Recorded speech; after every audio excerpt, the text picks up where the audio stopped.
बिस्मिल्लाहिर्रहमानिर्रहीम। ये पेशेंट का मैसेज है कि मेरे यूरिक एसिड बढ़ता है और इसके साथ साथ मेरे गुर्दों के अंदर बार बार पत्थरियाँ बनती है।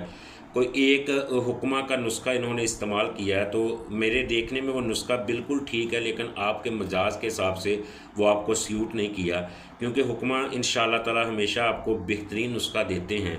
तो अगर आपको उससे गुर्दे के अंदर दर्द शुरू हो चुके हैं, तो मेरी बायो इससे टिकटॉक की आईडी के अंदर बहुत ज़्यादा वीडियो है यूरिक एसिड के लिए, लेकिन मैं दोबारा अपनी सिस्टर के लिए नुस्खा तजवीज़ कर देता हूँ। आप इसको इस्तेमाल करेंगे, आपका जो गुर्दों का दर्द और बार बार पत्थरियाँ बनने का अमल भी रुक जाएगा।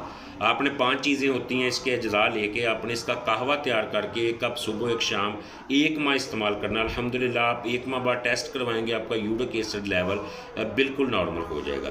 सबसे पहले आपने अनीसो, देसी अजवाइन, पखड़ा जिसको खाड़ खस के भी बोलते हैं, उसके साथ ताज़ा पुदीना, छोटी इलायची और छठी चीज़ अगर आपके पास अवेलेबल है, क्योंकि ये मौसम के हिसाब से मिलती है, खरबूजे के ताज़ा छिलके।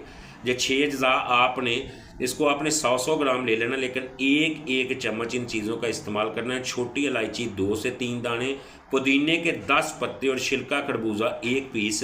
इसको आपने मुकम्मल तौर पे 1 कप कहवे का तैयार कर लेना है। इसके अंदर आप गुड़ ऐड कर सकते हैं, लाइट सा शहद ऐड कर सकते हैं टेस्ट के लिए। इसको अपने 1 कप सुबह 1 शाम इस्तेमाल करना है। और गुर्दे की दर्द के लिए आपने पिपला मोल एक बहुत ज़बरदस्त जड़ी बूटी है, वो आपने 25 ग्राम पिपला मोल लेके उसको ग्राइंड करना है। कोशिश करें कि हाथ से उसको अगर कूट लें डंडी कुंडी के अंदर, तो उसको आपने कपड़ छान करना है, किसी कपड़े के या बरीक छाननी के ज़रिए उसको छान लेना है। उसके बाद आपने चने के दाने के बराबर 1 कप बॉयल दूध करके उसके अंदर ऐड करके चम्मच से हल करके इस जड़ी बूटी को 15 दिन इस्तेमाल करना है। आपका गुर्दे का दर्द और बार बार पत्थरियाँ बनने का अमल भी ख़त्म हो जाए।